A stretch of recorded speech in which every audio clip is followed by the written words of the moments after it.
के news channel में आप सबનું સ્વાગત છે। જોઈએ આજના મુખ્ય સમાચાર।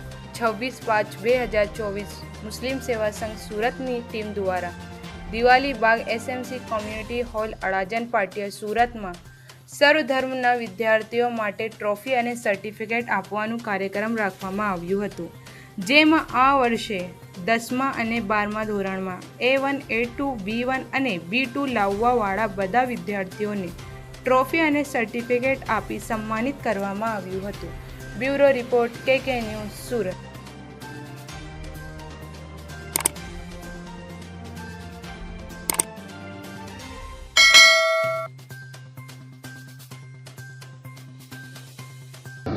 આજ મુસ્લિમ સેવા સંઘના નેજા હેઠળ ખૂબ સરસ કાર્યક્રમ રાખવામાં આવ્યો છે।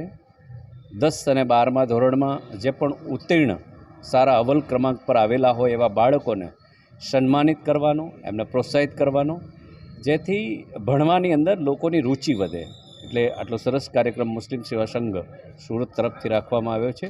સાથે સાથે જે કંઈ ગોઝારી ઘટના રાજકોટની અંદર બની 5 વર્ષ પહેલાં જે સુરતમાં બનેલી એ જ ઘટનાને તાજી કરાવતી જે ઘટના છે ને 32 લોકો એની અંદર હોમાઈ ગયા છે, એ તમામ જે કંઈ એની અંદર માર્યા ગયા છે, બળીને ખાખ થઈ ગયા છે, એવા જીવોને સાંત્વના માટેની શ્રદ્ધાંજલિ પણ મુસ્લિમ સેવા સંઘના તમામ આ કાર્યક્રમની અંદર રાખી છે અને 2 મિનિટનું મૌન પાડ્યું છે। મુસ્લિમ સેવા સંઘનો જે કાર્યક્રમ છે એ ખરેખર ખૂબ ઉચ્ચ કક્ષાનો છે। જેમ કે આપણે જોઈએ છીએ કે માતા પિતાઓ બાળકોને જે રીતના એક હર્ટ કરે છે, જે દબામણી આપે છે ભણવા માટે, એ ના આપવી જોઈએ ને, જેના કારણે ઘણીવાર આત્મહત્યાઓ પણ બાળકો કરી લેતા હોય છે, આપણે જોયું છે। પરંતુ આવી સંસ્થાઓ જ્યારે આગળ આવે છે અને એમ બાળકોને સન્માનિત કરે છે તો વાલીઓએ પણ વિચારવાનું રહ્યું કે બાળકની અંદર જે ટેલેન્ટ છે એને આપણે કેમ વધારે આગળ લઈ જવા માટેની કોશિશ છે કરવી જોઈએ ને, એ મુસ્લિમ સેવા સંઘ કરી રહ્યું છે। મારું નામ છે ઇકબાલ બાપુ અને એસએસસી ને એચએસસીમાં પાસ થયેલા વિદ્યાર્થીઓનો સન્માન સમારોહ રાખવામાં આવ્યો છે। કેટલાક વિદ્યાર્થીઓને સન્માનિત? આશરે લગભગ 700 થી 750 વિદ્યાર્થીઓને સન્માનિત કરવા જઈ રહ્યા છે અમે લોકો। કયા કારણસર?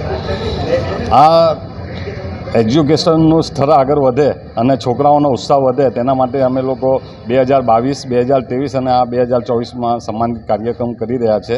2022માં અમે લોકોએ 200 વિદ્યાર્થીઓથી સ્ટાર્ટ કર્યું હતું અને 2023માં 450 વિદ્યાર્થીઓને અમે રુસ્તમપુરા કોમ્યુનિટી હોલમાં સન્માનિત કર્યા હતા અને આજે અહીંયા દિવાળી બાગ કોમ્યુનિટી હોલમાં અમે લોકો 750 બાળકોને સન્માનિત કરવા જઈ રહ્યા છે।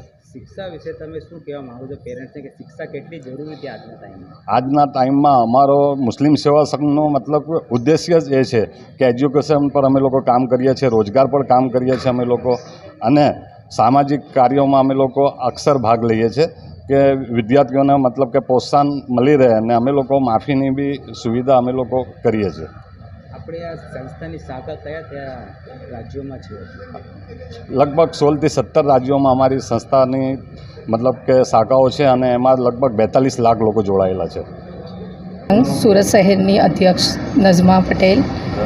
આજે અમે જે કાર્યક્રમ રાખ્યો છે તે સુરતના તમામ એચએસસી અને એસએસસીના જે ઉત્તીર્ણ થયેલા બાળકો A1, A2, B1, B2 તેમાં જે ઉત્તીર્ણ થયા છે તે બાળકોના હોસલા અફઝાઈ માટે, એટલે કે તેમને આગળ વધારે તરક્કી મળે તે માટે અમે એક કાર્યક્રમ રાખ્યો છે, જેમાં અમે તેમને ટ્રોફી અને સર્ટિફિકેટ આપવાના છે। તેના કારણે એ છે કે એનું કારણ એ છે કે બાળકને આગળ જતાં વધારે તરક્કી માટે મહેનત કરે અને એમ થાય કે અત્યારે અહીંયાથી નથી અટકવું, હજુ આગળ જવું છે અને દેશ માટે કંઈ કરવું છે। અને એના માટે હું પૂરી મુસ્લિમ સેવા સંઘની ટીમને ખૂબ જ આભાર વ્યક્ત કરું છું કે એમણે ખૂબ જ મહેનત કરી અને આ કાર્યક્રમને આજે સફળ બનાવ્યો છે। કેટલા વિદ્યાર્થીઓ આજે ટ્રોફીથી સન્માનિત કરવામાં આવે છે? લગભગ આવ્યા તો હતા અમને બહુ રિક્વાયરમેન્ટ, પણ અમારી જે હદ હતી ત્યાં સુધી અમે 350 થી 350 બાળકોને આજે ટ્રોફી એનાયત કરીશું। 800 છે। ઓકે, મારી પાસે જે લિસ્ટ હતું તેના કારણે માંથી બોલાઈ ગયું છે, 800 લિસ્ટ છે, તો 800 બાળકોને અમે આપીશું। 1000 સુધીનો પણ ટાર્ગેટ આવ્યો છે, મેં 800 બાળકોને એનાયત કર્યા છે આજે। जी सर, आपका नाम? मेरा नाम फिरोज़ मासूदार, मुस्लिम सेवा संघ राष्ट्रीय प्रेसिडेंट। अच्छा, आज यहाँ पे कौन सा प्रोग्राम रखा गया था? आज यहाँ पे सूरत शहर में जो एचएससी और एचएससी के जो रिज़ल्ट निकले 4 दिन पहले ही, उसमें जो बच्चों ने टॉप किया है B1, B2, A1, A2 में जो बच्चों ने टॉप किया है उनका आज यहाँ पे भव्य सत्कार समारोह रखा गया था सूरत शहर में, और सूरत शहर के सभी समाज के बच्चों को आज यहाँ पे सम्मानित किया गया। अच्छा, यहाँ पे कुल कितने बच्चों को सम्मानित किया गया था? यहाँ पे लगभग 800 के आसपास बंदों को सम्मानित किया गया, जो कि बहुत बड़ा आंकड़ा है। हर साल पिछले 3 साल से हमारी यहाँ की टीम, इकबाल बापू गुजरात प्रेसिडेंट और यहाँ के मोइन बापू जो सूरत प्रेसिडेंट है, इनकी अध्यक्षता में ये कार्यक्रम पिछले 3 सालों से चलाया जा रहा है। इस साल में सबसे ज़्यादा बोल तो रिकॉर्ड ब्रेक बच्चों को यहाँ पे ट्रॉफी देकर सम्मानित किया गया। अच्छा, इसके अलावा ये मुस्लिम सेवा संघ क्या क्या काम करता है? मुस्लिम सेवा संघ ये सामाजिक संगठन है, पूरे देश में काम करता है।